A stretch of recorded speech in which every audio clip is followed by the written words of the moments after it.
Hi everyone, this is Milena from EnglishMadeSimple.net, and today we are going to learn top 10 most commonly used phrasal verbs, okay? These phrasal verbs were randomly selected by me. There are many phrasal verbs that we can use, but the following phrasal verbs that I'm going to share with you have been selected by me because I use them often and I've heard other people use it as well. So let's start with phrasal verb number 1, to ask out, to ask someone out on a date. For example, last year in April, Manuel asked Anna out on a date and they have been together ever since. So we use it in a kind of romantic way to ask someone out on a date. Phrasal verb number 2, to bring down. In this case, we want to indicate our emotional being, I guess. So to indicate that we are unhappy or sad because of something. So to bring down in terms of our mood. Let me give you an example here is, for example, let's imagine there was a sad situation at home, something happened, you were fighting with your parents or you were fighting with your partner, and this sad situation at home really brings you down, okay? So emotionally brings your energy levels down and your mood overall. So let's go to phrasal verb number 3, to come across. This is very often used in a professional setting, but also in an informal setting as well. To find something by chance, that's what it means. So, for example, I came across some old family photos at my mom's place. I came across, so we're using it in the past tense here. I came across some old family photos at my mom's place. So I just found them by chance. Number 4, clean up. Clean up. Clean up your house, clean up the table. Just means to be tidy, to organize things. For example, here, after the dinner, Raul had to clean up. So he had to remove the dishes from the table and also do the dishes and clean them. That's what it means. Number 5, to calm down.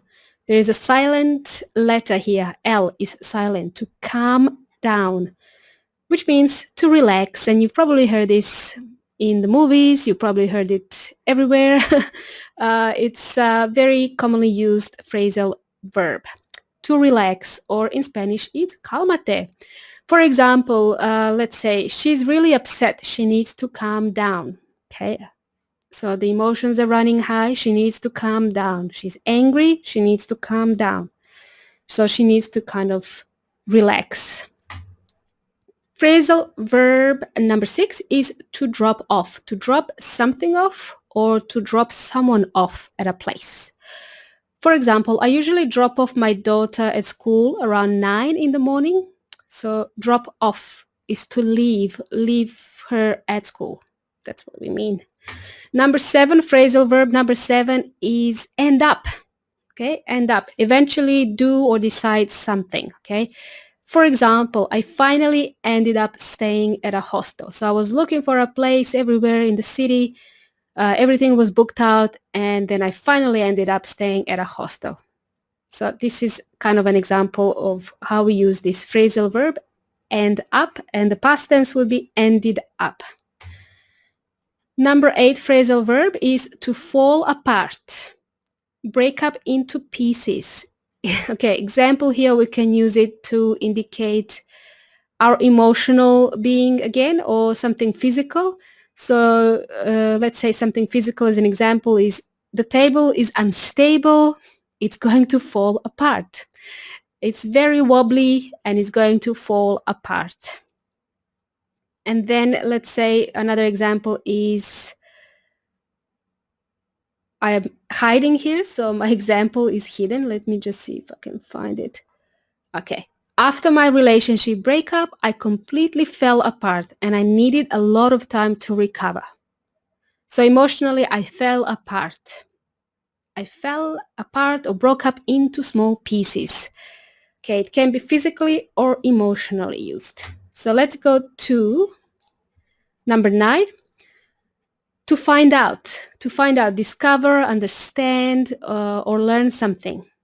And you've probably heard this one a lot as well. So this is very, very common to hear. Example, I need to find out how to upload a photo on Facebook. I've never done it before. Okay. I'm sure that the whole population, world population, knows how to do this now. But as you can see in a very simple example here is, I need to find out, I need to learn how to do this. And then number 10 is to wake up. To wake up means to open your eyes after a restful sleep, or it could be after a night sleep, or you could also just have an afternoon nap, like a short sleep, and then you wake up. Just means that you open your eyes, that you're wide awake. An example here I've got is, I normally wake up around 7 a.m. to get ready for work. Great. So everyone can relate to that example.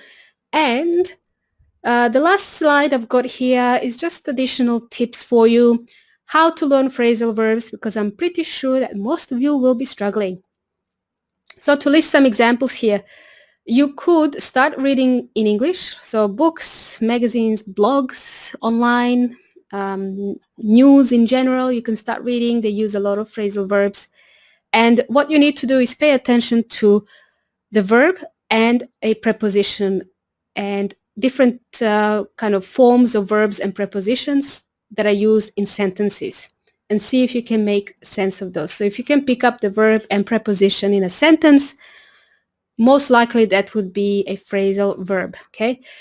You could listen to other English speakers and try to mimic their way of speaking, because in a lot of informal setting, the phrasal verbs are used to communicate. You could start learning lyrics in English songs. They use a lot of phrasal verbs there. Or you could start with the most commonly used phrasal verbs and memorize them, like the ones I shared here.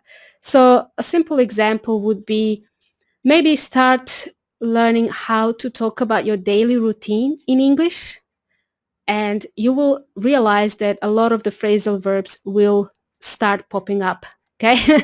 Will start appearing. I've just used the phrasal verb. To pop up means to appear, okay? So start talking about your daily routine in English, okay? And that will be a good indication of some phrasal verbs for you. Best of luck. Thanks for watching this video today. If you have any questions, please leave your comments below. Thank you.